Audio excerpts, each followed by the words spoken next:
Alright, day 62 of 100 days of making webcomics. 62. At least we're under 40 days of the challenge remaining. This is fantastic. We're still chugging along in chapter 5. Is it chapter 5? Yeah, it's chapter 5. My brain is all over the place right now. Okay, so I don't know why I just didn't record this video while I was working on it, but we're gonna go ahead and watch this playback from the recording, and I'll break down what was going on while I was working on this. So here we go.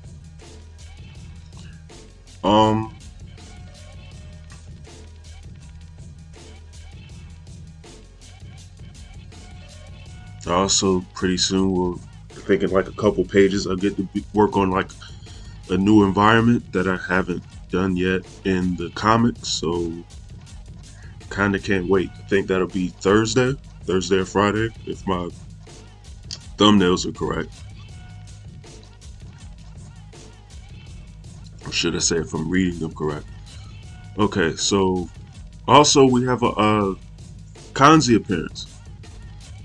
That was sort of, I just ad-libbed and threw her into the scene last minute. Another flashback like the one I had with Meta a few days ago. So I actually didn't expect to draw Kanzi at all in this chapter. Well, no, that's a lie. Kanzi does have an appearance coming soon, but this was unplanned, so it was nice to finally get to work on her again. I'm actually starting to work on characters that I haven't drawn in a while, so that's fun. So let's see, coloring Dan, Alexis, and Raekwon. Usual suspects right now for the chapter. And getting Kanzi colored in. I actually worked on Kanzi last when doing the shading, just because, like I said, I don't work on her that much anymore after pretty much her being the focal point of the last chapter. So I was excited to work on her this time, and I saved her for last. Excuse me.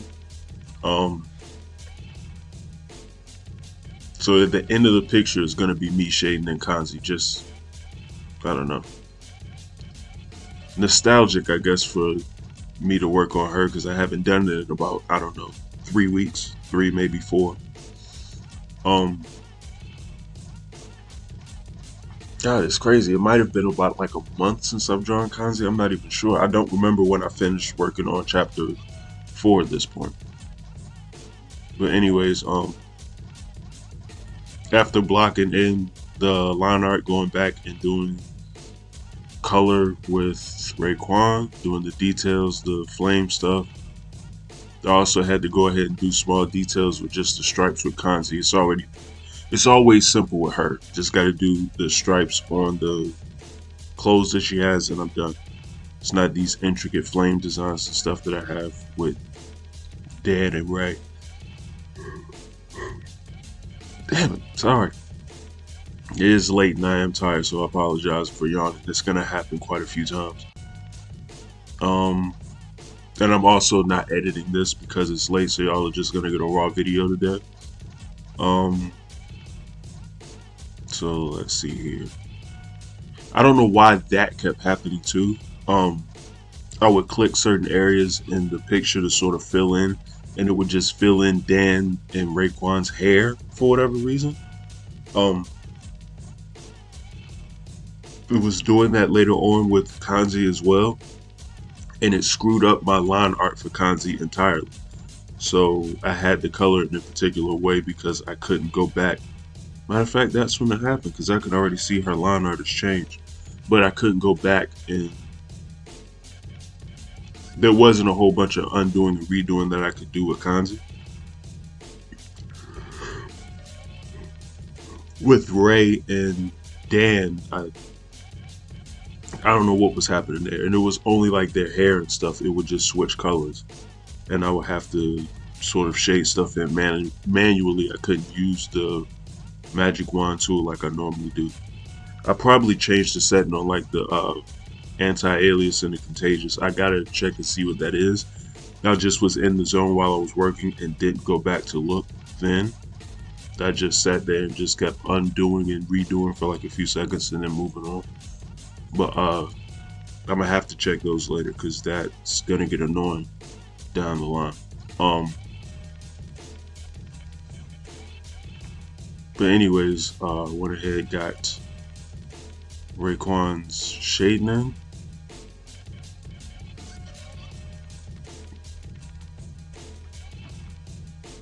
Um,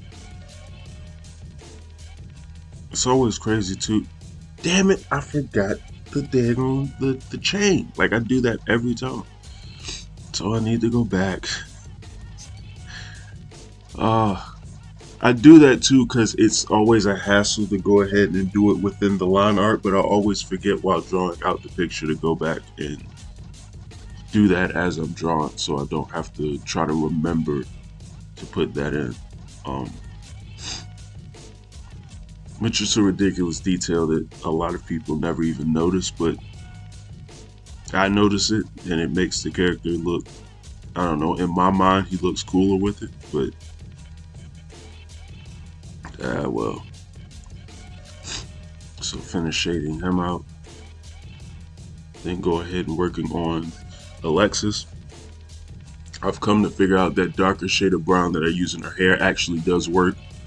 Um, as much as that shade bothers me, it's actually necessary because it's not blending in or washing in with the other shade of brown that I use to shade her skin. So I actually appreciate this particular color and I'm rolling with it going forward. So yeah, I'm sticking with that one and not doing what I suggested um a few days ago with shading Alexis's hair. Um the cleavage shading.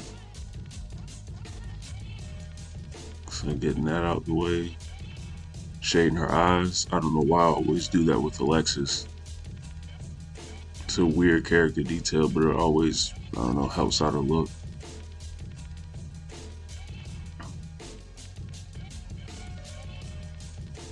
And then there's Dan. He doesn't have Dan face today though, so that's a plus. There's nothing happening for him to be just appalled or shocked at anything, so I don't know how I was initially trying to shade that, so I just completely undid it and started over. Like, I don't know what this right here was that I was trying to do. Yeah, just undid that and just did normal shading under the armpits and moved on.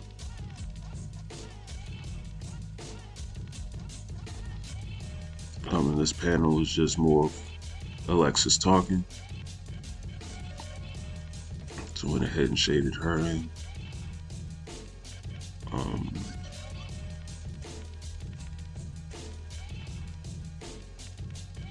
Ended up having to change that. I don't know why. Because, let's see if I can go back up here. I had this area to the white side of her neck sort of shaded in. I don't know why I thought that meant I needed to shade her hair in this spot too.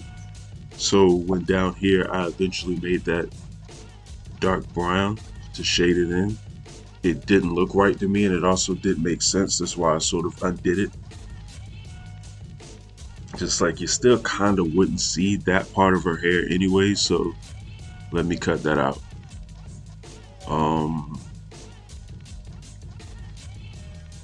It's like TVs on, there's people talking. Anyways, so for there's extra noise, I apologize while this recording is going on. So let's see.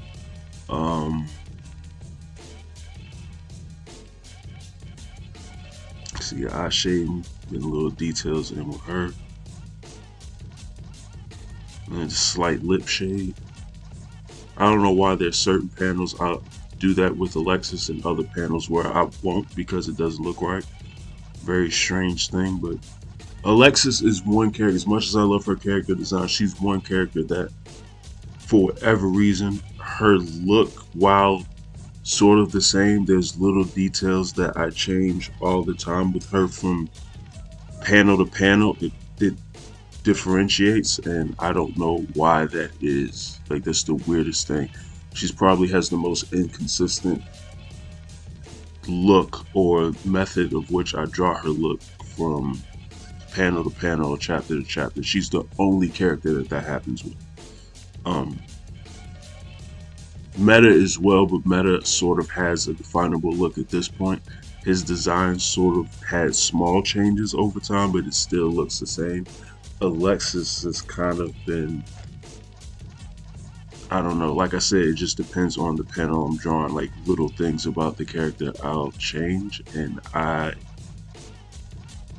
don't know why. And they're just little small subtle things, but I don't know why I do little different stuff with her all the time.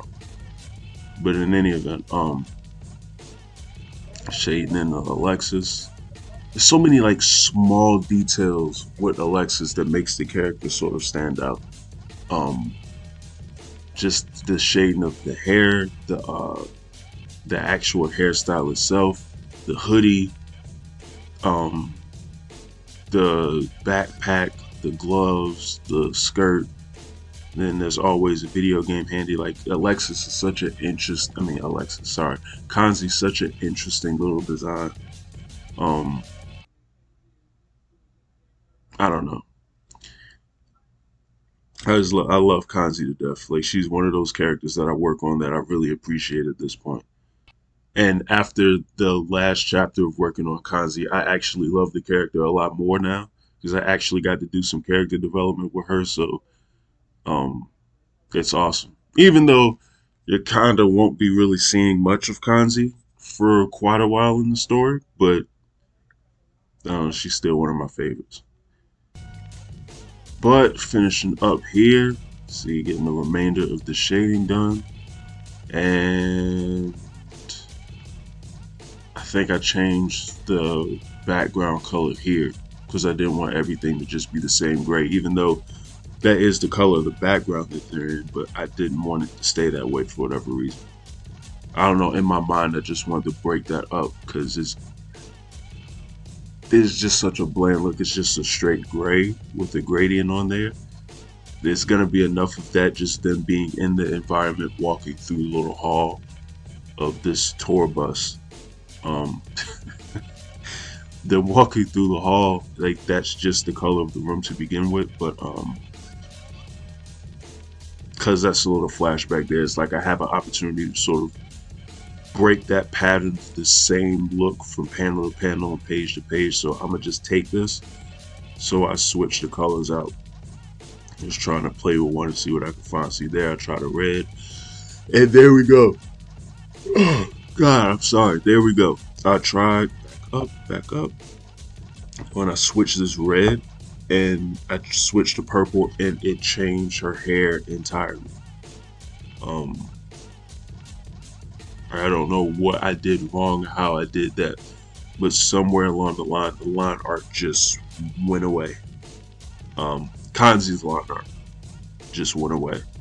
So as I was changing colors, it was just changing the line art and the color completely of the layer, and I never intended for that to happen.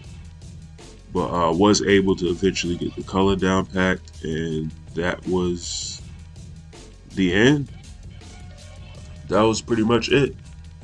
So yeah, this was all she wrote for day 60. I want to say 62, 63. Now I don't remember. Um, yeah. um, that was today's work. Uh, let's see what we have in store tomorrow. I think it should be the final page in this little hallway. I don't think I have much exposition left here before we go into a newer part of the tour bus. So until then, like, subscribe, let me know what you think, all that good YouTube stuff. And you all have a good one, and I'm out.